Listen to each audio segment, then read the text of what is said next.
Hello, friends, and good evening. Welcome back to another Edwin's ASMR Corner. I'm your host, as always, Edwin. Hello. This week, we'll be returning to Grimm's Fairy Tales, and we'll be reading Rapunzel. So, before we get started, please feel free to hop down, maybe hit the like button, maybe comment, share, and sub. Thank you so much. It really helps out the video.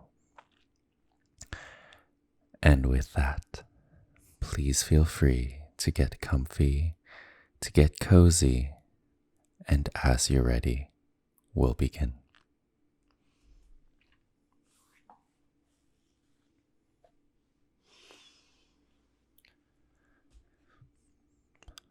Rapunzel. There were once a man and a woman who had long in vain wished for a child. At length, the woman hoped that God was about to grant her desire.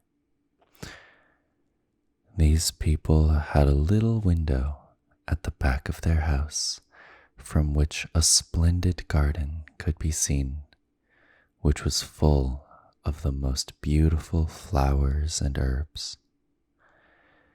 It was, however, surrounded by a high wall, and no one dared to go into it because it belonged to an enchantress who had great power and was dreaded by all the world. One day, the woman was standing by this window and looking down into the garden when she saw a bed which was planted with the most beautiful rampion or Rapunzel, and it looked so fresh and green that she longed for it and had the greatest desire to eat some. This desire increased every day, and as she knew that she could not get any of it, she quite pined away and looked pale and miserable. Then her husband was alarmed and asked, "What aileth thee, dear wife?" "Ah," she replied, "if I can't get some of the rampion which is in the garden behind our house to eat, I shall die." The man who loved her thought, "Sooner than let thy wife die, bring her some of the rampion thyself. Let it cost thee what it will."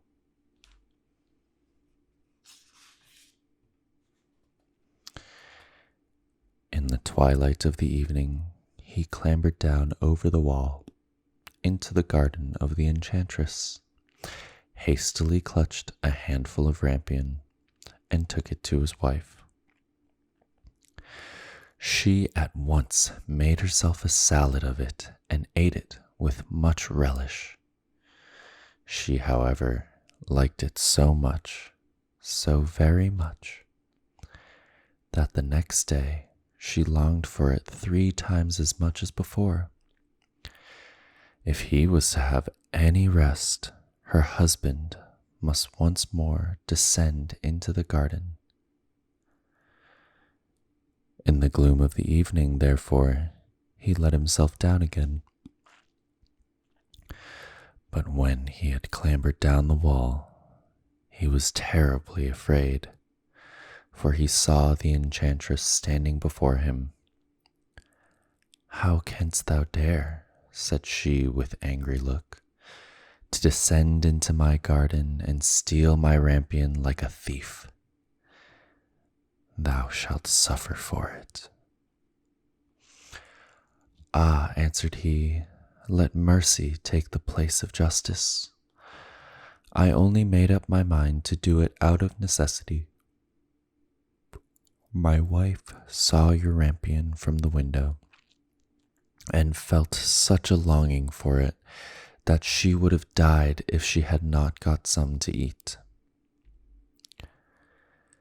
Then the enchantress allowed her anger to be softened and said to him, "If the case be as thou sayest, I will allow thee to take away with thee as much rampion as thou wilt.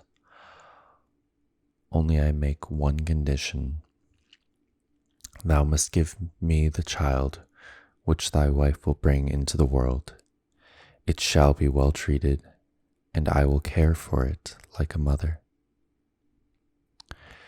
The man in his terror consented to everything, and when the woman was brought to bed, the enchantress appeared at once, gave the child the name of Rapunzel, and took it away with her. Rapunzel grew into the most beautiful child beneath the sun. When she was 12 years old, the enchantress shut her into a tower which lay in a forest and had neither stairs nor door, but quite at the top was a little window. When the enchantress wanted to go in, she placed herself beneath it and cried, "Rapunzel, Rapunzel, let down thy hair to me." Rapunzel had magnificent long hair, fine as spun gold, and when she heard the voice of the enchantress, she unfastened her braided tresses, wound them round one of the hooks of the window above, and then the hair fell 20 ells down, and the enchantress climbed up by it. After a year or two, it came to pass that the king's son rode through the forest and went by the tower. Then he heard a song, which was so charming that he stood still and listened. This was Rapunzel, who in her solitude passed her time in letting her sweet voice resound. The king's son wanted to climb up to her and look for the door of the tower, but none was to be found. He rode home, but the singing had so deeply touched his heart that every day he went out into the forest and listened to it. Once, when he was thus standing behind a tree, he saw that an enchantress came there, and he heard how she cried, "Rapunzel, Rapunzel, let down thy hair." Then Rapunzel let down the braids of her hair, and the enchantress climbed up to her. "If that is the ladder by which one mounts, I will for once try my fortune," said he. And the next day, when it began to grow dark, he went to the tower and cried, "Rapunzel, Rapunzel, let down thy hair." Immediately the hair fell down, and the king's son climbed up. At first, Rapunzel was terribly frightened when a man such as her eyes had never yet beheld came to her. But the king's son began to talk to her quite like a friend, and told her that his heart had been so stirred that it had let him have no rest, and he had been forced to see her.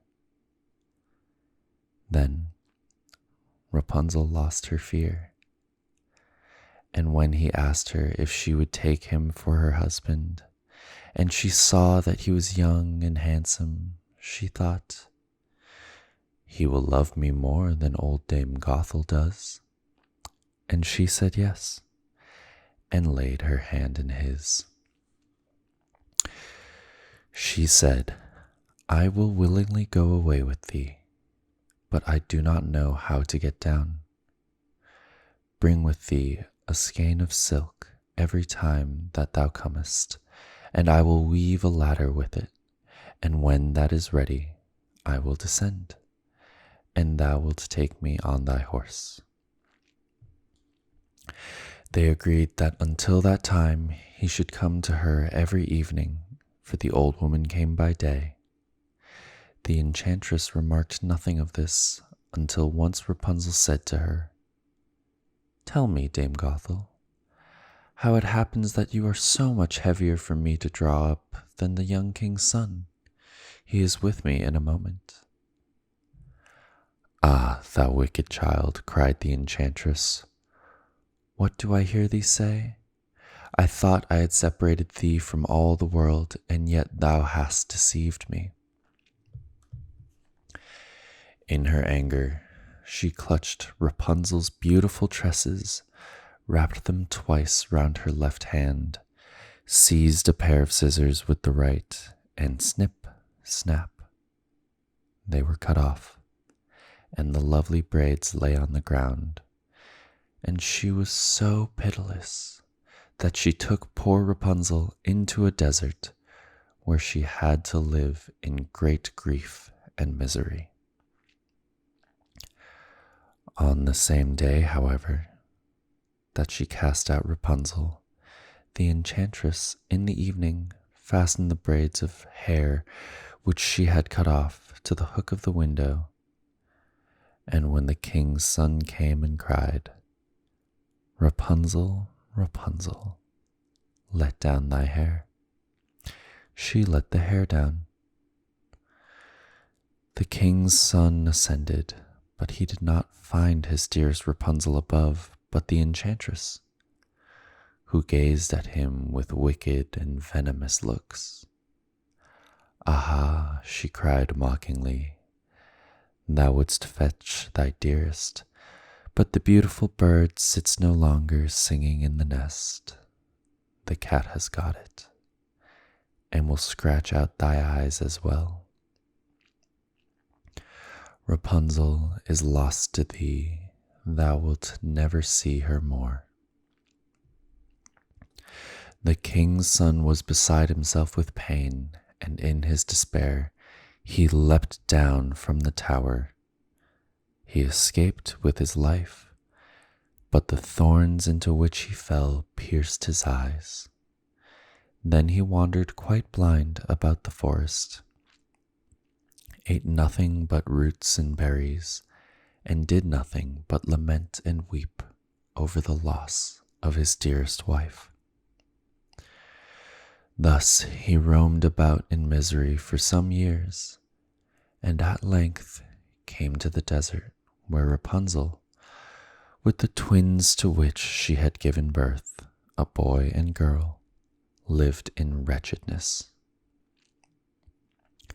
He heard a voice, and it seemed so familiar to him that he went towards it, and when he approached, Rapunzel knew him and fell on his neck and wept. 2 of her tears wetted his eyes, and they grew clear again, and he could see with them as before.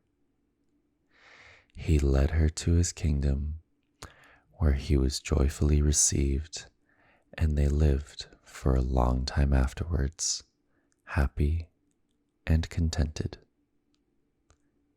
The end.